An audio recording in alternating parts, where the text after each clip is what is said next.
मनुष्य का परम धर्म जो है यही है कि जिसके आचरण करने से हमें भगवान में प्रेम हो जाए, वही तो धर्म है।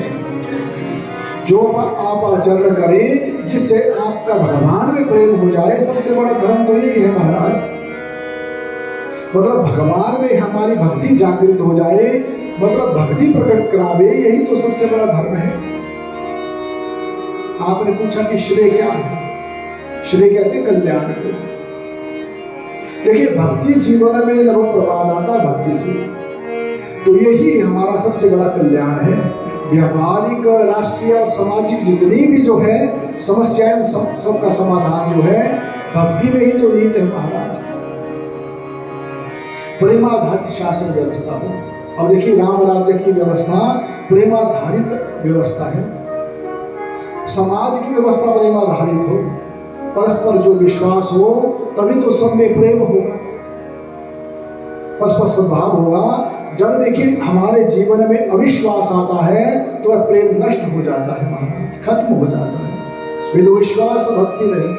सब लोग एक दूसरे को जाने, एक दूसरे की समस्या को दूसरे की आंख से देखने की चेष्टा करें, तो बोले क्या होगा?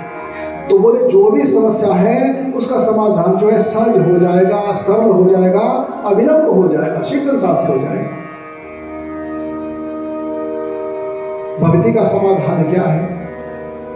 बोले श्रेय की प्राप्ति का समाधान क्या है? और इन सब का समाधान है धर्म की। तो भगवान में भक्ति प्रकट करावे, वही तो सबसे बड़ा धर्म है। वह भक्ति भी कैसी हो? बोले अहेतु की निष्काम। हेतु की भक्ति कैसी होती है कि बिना कुछ लोभ लालच के। कभी कभी जो है हम भय के कारण भगवान को भजते हैं। कभी बड़ा भारी कोई प्रकोप हो जाए तो हम बड़े भारी डर कर भगवान का भजन करते हैं, लेकिन वह भक्ति हमारे जीवन के अंतिम सांस तक नहीं चलती महाराज। थोड़ी सी हमारी मनोकामनाएं पूर्ण हो जाए फिर हम उसे भगवान को बिसर जाते हैं, भूल जाते हैं। इसे निष्काम भक्ति जो है, जिसमें कोई कामना वासना शेष ना हो, वही भक्ति भगवान की अंतिम, हमारे अंतिम सांस तक वही भक्ति चलती है साथ। उसे अप्रतिहता भक्ति कहा जाता है। जीवन के अंतिम सांस तक वो हमारे साथ चलेगी। देखिए भली प्रकार से किया हुआ चरण धर्म यदि भगवान में हमारी भक्ति प्रकट ना हो, हमारी भगवान की कथा श्रवण करने में भी हमारी अगर रति ना हो, उससे भी भक्ति प्रकट ना हो, तो समझना सब कुछ व्यर्थ हो जाएगा महाराज। वह तो केवल एक श्रम मात्र है, वह तो केवल हम मेहनत कर रहे हैं। श्रद्धा पूर्वक भगवान की कथा का श्रवण करो, उन साधु पुरुषों की सेवा करो, पुण्य तीर्थों में वास करो और पुण्य तीर्थ में रहकर सदान पूजा, जितने भी संत महात्मा हैं उनकी पूजन करो, उनके आश्रय में चले जाओ। साधु की सेवा और कथा श्रवण से बोले उससे क्या फायदा होगा? बोले क्यों नहीं, उससे तो बड़ा भारी फायदा होने वाला है। बोले शृण्वतां स्वकथा कृष्ण पुण्य श्रवण कीर्तना धृतास्तो यवद्वाणी विधनोति सुरसिदा। ये देखिए एक पद्धति है। बोले उससे क्या होगा? जो हमारे हृदय में जो अज्ञान रूपी कचरा भरा हुआ है वह उससे साफ हो जाएगा महाराज। जो जैसे देह की मलिनता दूर हो जाएगी तो भगवान में हमारी नैष्ठिक भक्ति जागृत हो जाएगी महाराज। देखिए अंदर जो कचरा भरा हुआ है, काम क्रोध मोह लोभ राग द्वेष का जो कचरा भरा है, वह भगवान में हमें प्रीति करने ही नहीं देता, भक्ति नहीं होने देता। जैसे गंदगी हमारी दूर हो जाएगी तो भगवान के लिए हमारे प्रेम जो है जागृत हो जाएगा। और जब भगवान में भक्ति जागृत हो जाएगी तो तब क्या होगा? तदा रजस्तमो भावा काम लोभादयश्च चेदेन विद्धं स्थितं सत्त्वा प्रसीदति। बोले जब रज और तम के जो हमारे भाव हैं, बोले रज से क्या भाव होता है? बोले काम क्रोध लोभ। काम एष क्रोध एष रजोगुण समुद्भव। रसोलोभ ये सब जो है मिट जाएगा। तो तमोगुण से क्या होता है?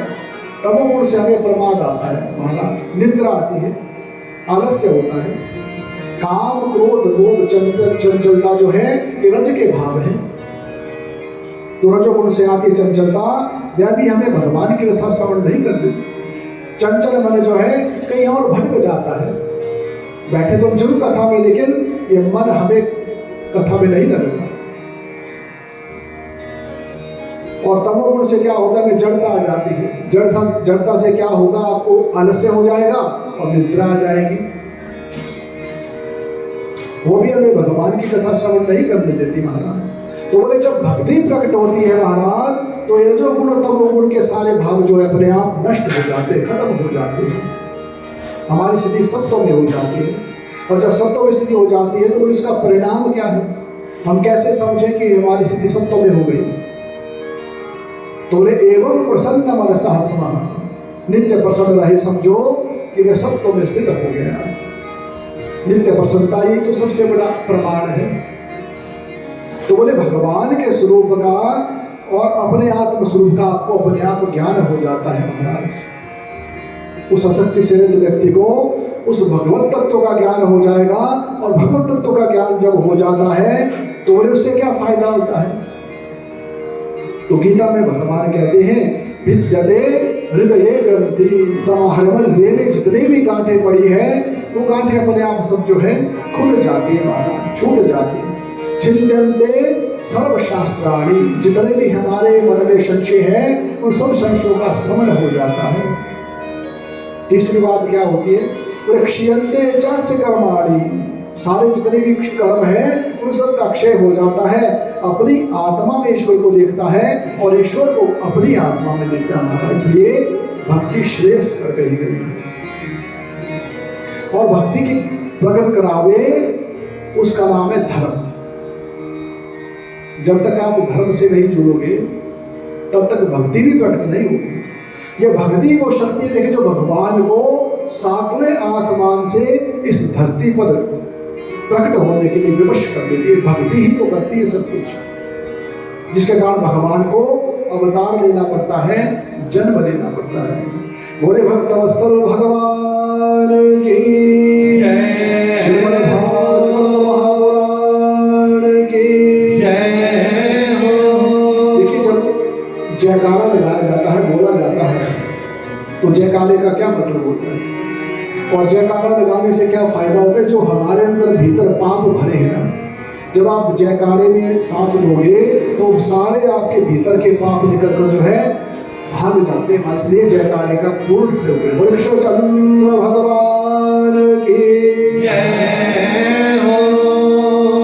और सुखदेव जी महाराज निवेदन करते हैं क्षिप्तमतिल हरे गुणा क्षिप्तमतिल भगवान वादरायणे अध्यात्म महदाख्यानम् विष्णु जन प्रिय। कहने लगे कि भगवान के गुणों ने, सौंदर्य ने, औदार्य ने महानो ऐसे पकड़ लिया जैसे जो भगवान बादरायण है, बादरायणी के पुत्र हुए बादरायणी। तो इसको पढ़ने के लिए ऐसे आतुर हो गए